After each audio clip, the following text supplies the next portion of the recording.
Comedian Lewis Black describes golf as a game for people who don't hate themselves enough in their normal lives. After round 3 at Shinnecock Hills, it's fair to say there was more than little hatred out on the course from the U.S. Open field.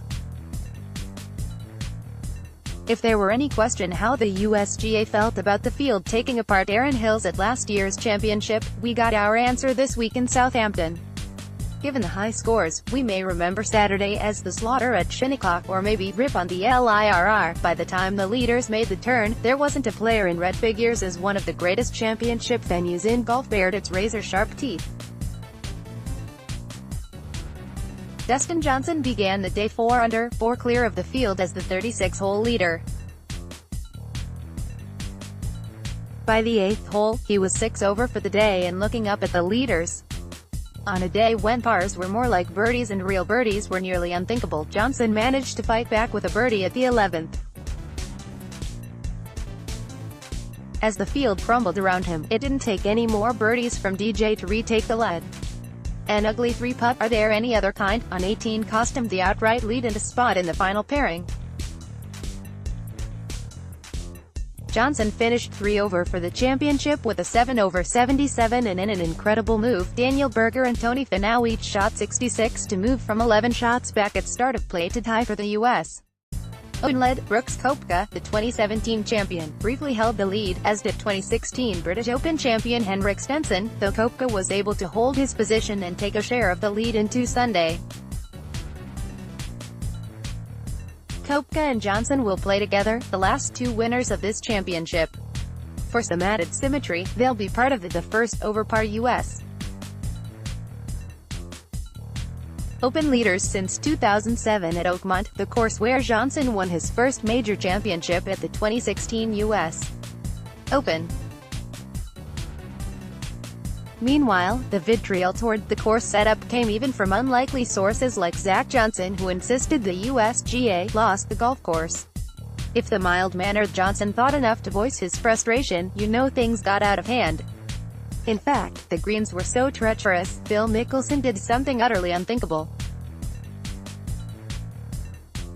After watching his putt slide by on the 13th, he jogged over and hit it back to the hole while it was still moving.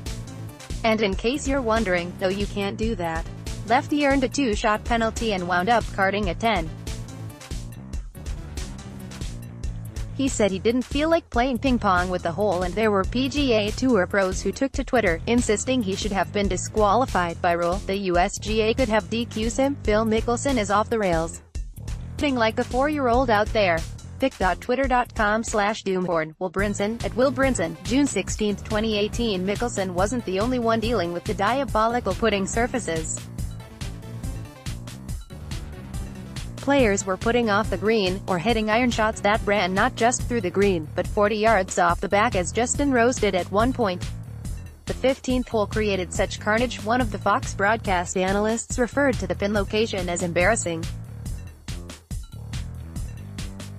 Ricky Fowler would have loved to have the day Mickelson, 81, had. He slashed the ball around the windy shiny fairways and wound up posting a 14 over 84, despite starting the day 2 over and within shouting distance of the leaders. The Friday cut was 8 over par, and 24 hours later, 8 over was tied for 16th. USGA President Mike Davis admitted after the round, he and his team, in fact, did lose the course. No doubt, we would admit there were some aspects of the setup that simply went too far, and he sensed that well-executed shots were not only not rewarded, but in some cases penalized, he said on the Fox telecast. Even Dustin Johnson, who had it on cruise control through 36 holes, pounding drives in the fairway and putting beautifully, mangled his 3rd round.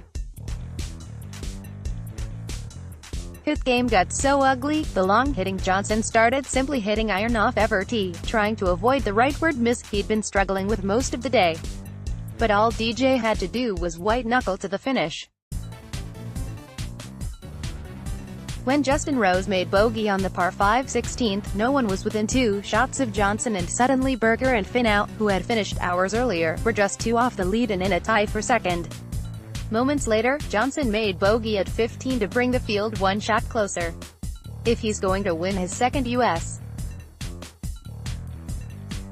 Open in 3 years, he's going to have to sort out a swing that usually looks so good it feels like a glitch in the Matrix.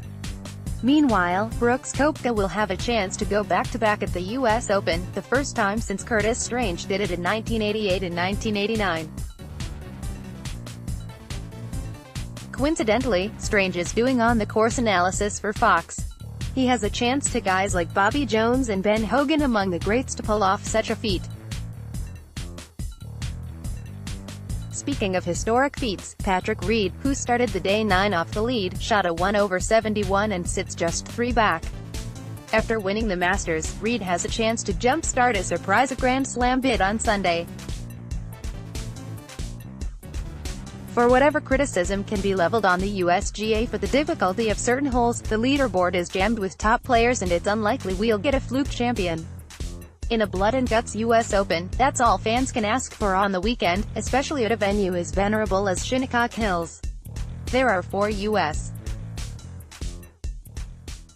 Open champions in the top 10 and 5 major champions, plus nascent stars with Finau and Berger. For a championship that prides itself on being the ultimate test of golf, the USGA and Shinny delivered even if it required some pushing of the boundaries of fair play. Whoever walks away with the trophy tomorrow evening, battered and bruised from a brutalizing golf course, will have earned it.